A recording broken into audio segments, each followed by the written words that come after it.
আসসালামু আলাইকুম। চারুলতার সাথে কিছুটা সময় থাকার জন্য সবাইকে আমন্ত্রণ জানাচ্ছি। আশা করছি কাছে দূরে সবাই অনেক বেশি ভালো আছেন। অনেক গরম পড়েছে আর গরমে রিফ্রেশ থাকার জন্য বারান্দা থেকে ফুলগুলো এনে এভাবেই ঘরে রেখে দেই। আর বারান্দার গাছগুলোও কিন্তু অনেক নিষ্প্রাণ হয়ে যাচ্ছে এই গরমে। এজন্যই আমি এভাবে করে পানি স্প্রে করে দেই প্রতিদিন। সকালে ঘুম থেকে উঠে পানি দেওয়ার পর তারপরে পানি স্প্রে করে গাছগুলোকে ভিজিয়ে দিচ্ছি। আসলে আমার কাছে মনে হয় ওরা আমার দিকেই তাকিয়ে থাকে, একটু সতেজতা পাওয়ার জন্য, একটু ভালোবাসা পাওয়ার জন্য। আর এই জন্যই গরমেও কিন্তু আমার গাছগুলো খুব সুন্দরই সতেজ আছে।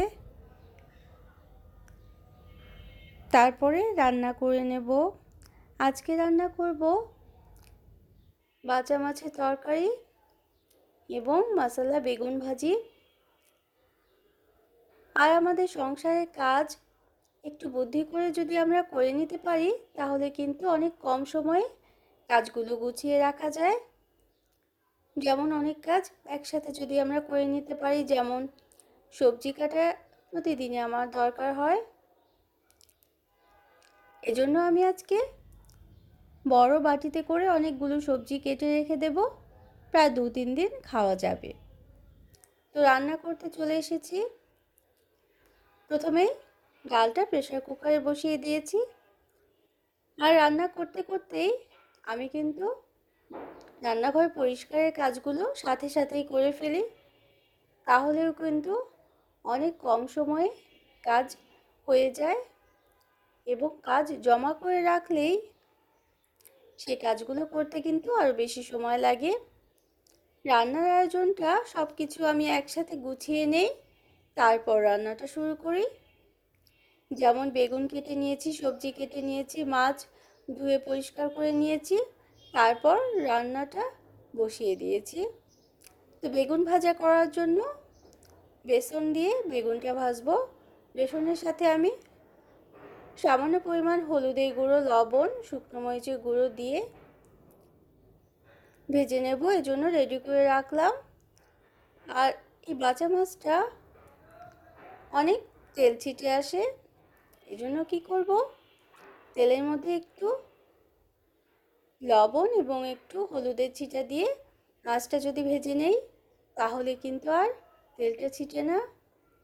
মাছটা ভেজে তুলে রেখে তরকারি রান্নাটা বসিয়ে দেব। আর সাথে সাথেই কিন্তু আমি রান্নাঘরের বাকি যে কাজগুলো থাকে সেগুলোও শেষ করে নেই।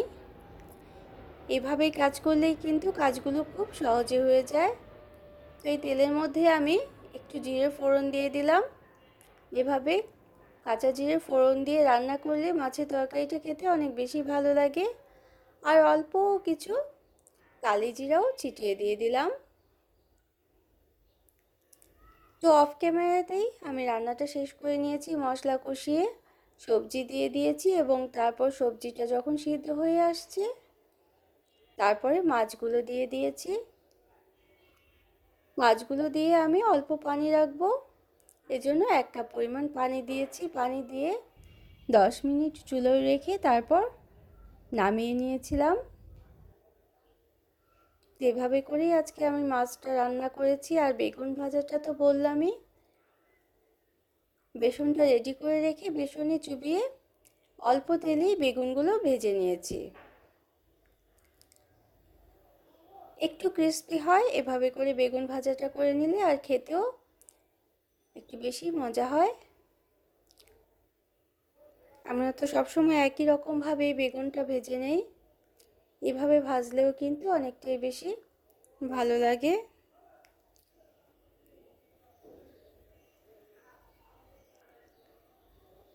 তো আমি যেহেতু প্রতিদিন ভিডিও দেই না, সপ্তাহে একটা করে দেই,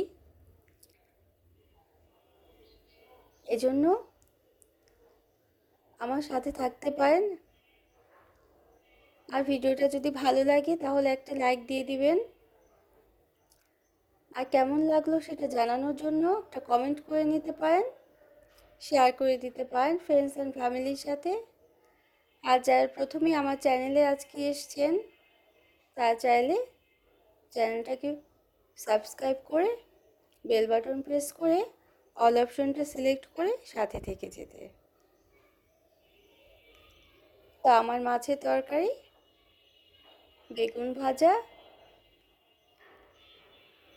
রান্না শেষ। তো বিকেলের দিকে আমি তরকারি কেটে নিয়েছিলাম, প্রায় 3-4 দিনের তরকারি একদিন যদি কেটে রেখে দিই তাহলে সকালে কিন্তু আমরা সবজিটা খাই, রুটি দিয়ে ডিম দিয়ে সবজি খাই। তো অল্প অল্প করে সবজি নিয়ে রান্নাটা করে নেওয়া যাবে, এতে কিন্তু সারাদিনের কাজ অনেক সহজেই শেষ হয়ে যাবে। সকালে ব্রেকফাস্ট যদি তাড়াতাড়ি শেষ করা যায় তাহলে রান্নাটাও তাড়াতাড়ি শেষ হয়ে যায়। আদা রসুন কিনেছিলাম, আদা রসুনটাও ছিলে আমি একটা মিক্সার জারে পেস্ট করে রেখে দিয়েছি। আর সবজি কেটে এভাবে করে বক্সে করে রেখে দিলে সবজিটা কিন্তু 4-5 দিন পর্যন্ত একেবারে ফ্রেশ থাকে। এভাবে করে কাজ করলে প্রতিদিন সকালে উঠে কিন্তু সবজি কাটার ঝামেলাটা আর থাকে না। এরকম আমি বড় বড় বক্সে করে পেঁপে রেখেছি, চিচিঙ্গা রেখেছি, চাল কুমড়ো এবং পটল কেটে রেখেছি। পেঁয়াজও আমি কয়েকদিনেরটাই একসাথে কেটে রেখে দেই, কেটে রাখি না, পেঁয়াজটা শুধু ছিলেই রেখে দেই। পেঁয়াজটা কেটে রাখলে অনেক সময় কিন্তু গন্ধ হয়ে যেতে পারে, এই জন্য। তো এভাবে করে আমি রেখে দিয়েছিলাম। এটা হচ্ছে চাল কুমড়ো। সবজি রান্নাতে আমি এভাবে ছোট পিস করেই কেটে রান্নাটা করি, এই জন্য একইভাবেই করেই সবজিগুলো কেটে নিয়েছিলাম। তো এই বুদ্ধিটা কেমন লাগলো অবশ্যই কিন্তু কমেন্ট করে জানাতে পারেন। আর আমাদের তো অনেক ধরনের মশলা খেতে হয়, এই জন্য মশলা জারটা আমি গুছিয়ে নিয়েছি। সবজি রান্নায় কিংবা মাছ রান্নাতেও অনেক সময় আমরা সবজি দেই, মশলা দেই। সেই মশলাটা এভাবে যদি গুছিয়ে রাখা হয় একটা কন্টেনারের মধ্যে তাহলে কিন্তু খুঁজে পেতে অনেকটাই সহজ হয়। এটা হচ্ছে রাঁধুনি মশলা। রাঁধুনি মশলাটা কিন্তু সবজিতে দিলে টেস্টটা অনেক ভালো আসে। একই ধরনের সবজি খেতে কিন্তু প্রতিদিন ভালো লাগে না। এটা হচ্ছে গোলমরিচ, সাদা গোলমরিচ। তো আমরা অনেক স্ন্যাক্স তৈরিতে কিংবা চিকেন তৈরিতে অনেক ক্ষেত্রে ব্যবহার করি। এটা হচ্ছে কালিজিরা, কালিজিরাটাও আমি রান্নায় ব্যবহার করি। তাছাড়া প্রতিদিন অল্প করে কালিজিরা খাওয়াও কিন্তু স্বাস্থ্যের জন্য অনেক ভালো।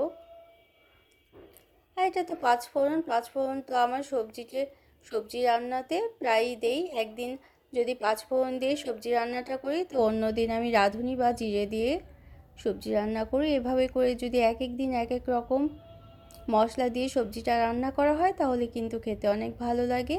এটা হচ্ছে সাদা সর্ষে দিয়ে আমি মাছটা রান্না করি, এজন্যই রেখে দিলাম।